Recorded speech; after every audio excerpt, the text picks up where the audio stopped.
Did you know that over 40,000 women will die this year? And over 500 men will die this year from breast cancer? Out of those, 5% people will be metastatic breast cancer. And I am a metastatic breast cancer fighter. And I have been fighting breast cancer since 2018. I was first diagnosed shortly after I stopped breastfeeding my daughter. I still had a lump. My breast was still engorged, and I thought it was due to breastfeeding and due to, me producing milk, but it wasn't. When they did an ultrasound and a mammogram and a biopsy, those all confirmed that I did have breast cancer. At the time, I was 29 years old, 2 kids, working young lady, living, doing what I'm supposed to do, right? So I started chemotherapy, and shortly after that, I started to lose my hair. I did become, pretty sick. Some days I thought I wouldn't make it. I was taking chemo every 3 weeks, once every 3 weeks. And I did that up until the time I got my breast removed in July. After I got my breast removed and they test the skin that they took to see if it was, cancerous, to see how far the cancer has spread throughout my breast. And when they did, the margins wasn't clear. That meant they had to go back in and take more skin because it was still more cancer there. So they did what they could and got most of it out. So I had to go back on chemotherapy. Once I went back on chemotherapy, I went on a drug called Red Devil. The Red Devil did so much to my body that I couldn't complete all of the treatments. I was supposed to do 4. I did 3. On the 3rd one, by the grace of God, I was told that they didn't see any more cancer from the PET scan that they showed. So I took 3 of the Red Devils once every 3 weeks, and the cancer was gone. So they told me to seal the deal with radiation. So radiation would go in and, a targeted area and basically set the cells on fire. That's how I looked at it, because my skin was so charred and burnt from the 30 rounds I took. I went once every day, Monday through Friday, for 6 weeks. After I completed that, they started me back on the immunotherapy drug to also continue to try to keep the cancer away. So at that time, I had also stopped eating meat, eating sugar, and things like that to help, and exercise, and just put good things in my body and treat my body better around that time. So after they told me that I was cancer-free, I started to get my life back on track, waking up every day with fear of breast cancer, of death over your to do or deal with. So anyways, I was just happy to live my life.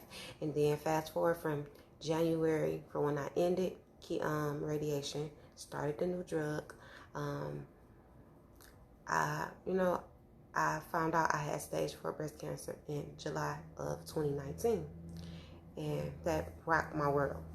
So again, I increased what I was doing, really no meat. I went raw vegan much as possible. No sugar, things of that nature. They gave me radiation again throughout from July to January. I took radiation 3 times because they continued to see cancer. So now January of this year, okay, like I said, they saw cancer. It was a new drug that came out. So I stopped taking the drug, the Enhertu that I was on, or the drug that I was on, and now I'm on Enhertu. They came out in January. So the Enhertu basically it's failed me too. In July of this year, of 2020, a whole year after I was diagnosed with stage 4, that's a good thing. I'm still here.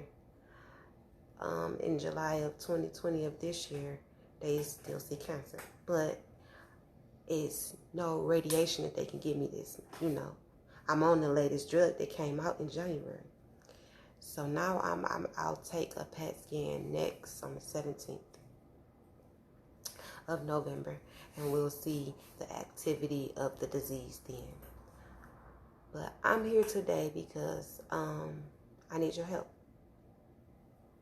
I'm trying to get to a place in Mexico. It's called Zelle. Excuse me if I pronounce it wrong. And I found out about this place because my friend came back from there, and she had a situation, and her situation basically improved. So that made me do my research on it. And I read all the testimonials, and this place can help me stop the progression of cancer. The doctors up in the United States got me to the place that I'm at now, but all they can do now is wait and see what's going to happen. They don't have any treatments. They don't have anything that can seal this deal and say, but God does. I have my faith and my confidence in Him. But I cannot let this place just be here and me not take a chance of it. It costs $35,000. Insurance does not pay for it. I have a GoFundMe set up. I have Cash App set up. Money sign Help Me Fight BC. My name is Qiana Gurley. I'm 32 years old. I have a 10-year-old and a 2-year. I don't have a 2-year-old. She's 4. Sorry. And I just need the help.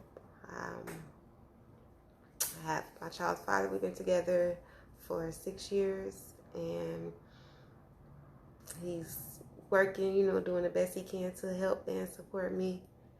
But right now, we just need the help. So he's actually an intern. So, intern basically work for free.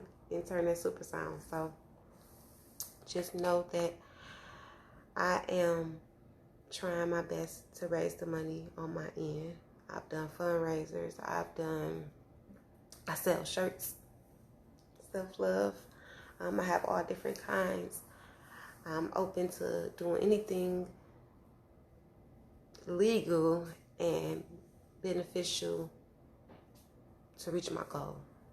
So if you have anything or know anything or can help me just by sharing this and letting somebody hear my story from the heart, if you can, just help me, please.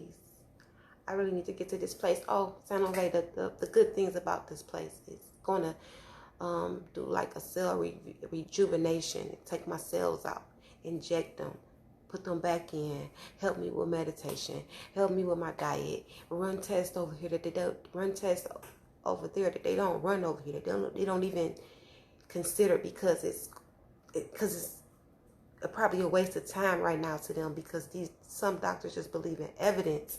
If they can't prove it, then they don't believe it. And I don't work like that, because I believe in stuff that I don't even see. So I believe that it's a healing out here for me. I believe that this place will help me, maybe mentally, if anything, to continue on with this fight. But I know if we all could just come together as a community, like I know that we can, and help me reach this goal. Please. Help me fight, y'all. Help me overcome breast cancer. Please. Thank you.